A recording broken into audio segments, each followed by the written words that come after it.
তিনি গুহা থেকে আস্তে আস্তে বাহির হন। গুহা থেকে বাহির হওয়ার পর দেখেন বিশাল একটা পৃথিবী। আগে ছিলেন ছোট্ট একটা গুহার ভিতরে, এখন দেখেন বিশাল একটা বড় একটা পৃথিবী। পয়গম্বর ইব্রাহিম আলাইহিস সালাতু ওয়াস সালাম যখন গুহা থেকে রাত্রি বেলায় বাহির হলেন, বাহির হওয়ার পরে তার দৃষ্টি পড়ল তারকার দিকে। আল্লাহ তাআলা এই কথাটুকু কালামে পাকে উল্লেখ করেছেন, ফালাম্মা জান্না আলাইহিল লাইলু রাআ কাওকাবা। রাতের আঁধারে যখন ইব্রাহিম আলাইহিস সালাতু ওয়াস সালাম তারকা দেখলেন, ঝিলমিল করতেছে তারকা গুলা, ঝলমল ঝলমল করে বলতেছে। তিনি বললেন কালা হাযা রাব্বি। পয়গম্বর ইব্রাহিম বললেন এটা আমার রব। এটা তো খুব সুন্দর ঝলমল করতেছে, মনে হয় কি এটা আমার রব। কালা হাযা রাব্বি। তিনি যখন নক্ষত্র দেখলেন আর বললেন এটাই হচ্ছে আমার প্রতিপালক, এটাই হচ্ছে আমার রব।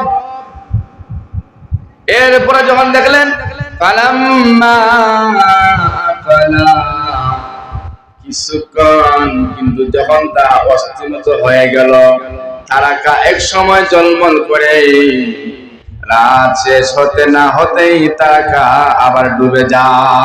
ঠিক কিনা? রাত শেষ হতে না হতে আবার তারকা ডুবে যায়। পয়গম্বর ইব্রাহিম আলাইহিস সালাতু ওয়াস সালাম যখন দেখলেন ওই তারকা গুলো আবার ডুবে গেল, তিনি আবার বলতেছেন ক্বালা লা উহিব্বুল আফিলিন। পয়গম্বর ইব্রাহিম বলতেছেন যা উদিত হয় আবার অস্ত যায় সে কোনদিন রব হতে পারে না। যা উদিত হয় আমার অস্তে যায় তা কোনদিন রব হতে পারে না। তার মানে তারকা যতই জন্মল করুক না কেন তাকে রব বলা যাবে না। পয়গম্বর ইব্রাহিম আলাইহিস সালাতু ওয়াস সালাম তারকাকে দেখার পরে রব সাব্যস্ত করলেন। যখন দেখলেন তারকাটা ডুবে গেল, জলমল বন্ধ হয়ে গেল, তিনি বললেন যেই তারকাটা উঠে আবার নিভে জলমল করে আবার নিভে যায়, অস্তমিত হয়ে যায়, সে কোনদিন মানুষের খোদা হতে পারে না, প্রতিপালক হতে পারে না। পয়গম্বর ইব্রাহিম আলাইহিস সালাতু ওয়াস সালাম প্রতিদিন রাতে রাতে রজনীতে যখন গুহা থেকে বাহির হন, ওই দিনও দ্বিতীয় দিন যখন বাহির হলেন, ফালাম্মা রাআল কামারা বাযিগান ক্বালা হাযা রাব্বি। অতঃপর যখন আকাশে তিনি চন্দ্রকে দেখতে পেলেন, যখন আকাশে চন্দ্রকে দেখতে পেলেন, দেখেন রাত্রিবেলায় যখন চন্দ্রটা উদিত হয় তখন তার থেকেও এক প্রকার আলো বিস্তার লাভ করে, যাকে আমরা চন্দনী বলি, রাতের চাঁদনি, রাতের চাঁদনায় চন্দনী বলি আমরা। যখন চাঁদটা যখন আকাশে উঠে তখন দেখবেন একটা আলো দুনিয়া জমিনের মধ্যে, পৃথিবীর মধ্যে প্রকাশ পায়। পয়গম্বর ইব্রাহিম আলাইহিস সালাতু ওয়াস সালাম যখন দেখলেন চন্দ্রকে উজ্জ্বল হয়ে উঠতে দেখলেন, তখন তিনি বললেন ক্বালা হাযা রাব্বি।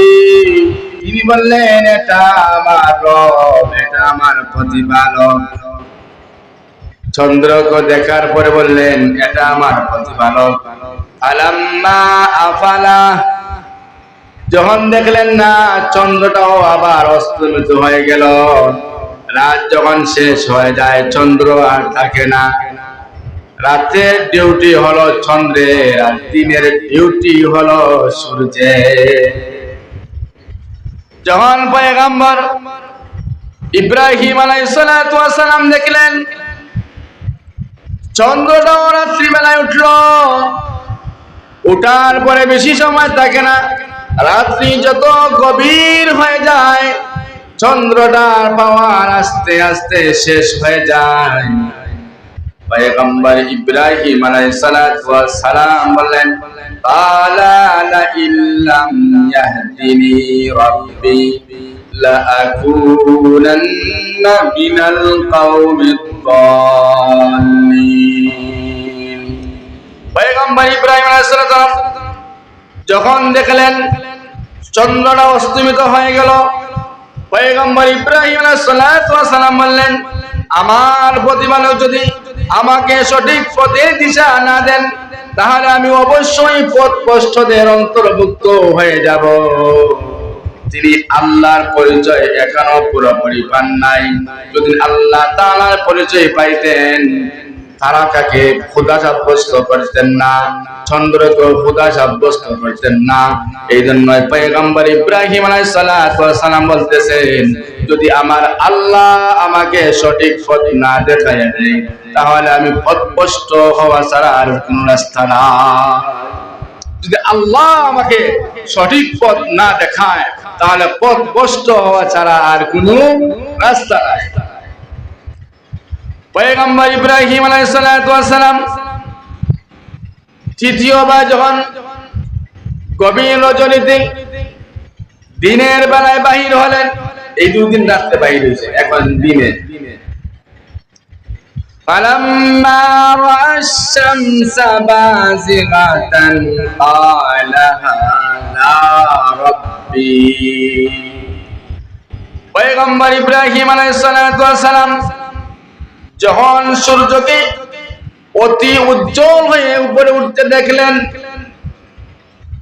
তখন তিনি বললেন, ক্বালা হাযা রাব্বি হাযা আকবার। বললেন পয়গম্বর ইব্রাহিম বললেন, এটা আমার রব। কেন এটা আমার রব? হাযা আকবার, এটা বড়। এটা কি বড়? সূর্য দেখতে বড় না? দেখতে বড়। দেখতে তারকা এবং চন্দ্র চাইতে সূর্য দেখতে অনেক বড়।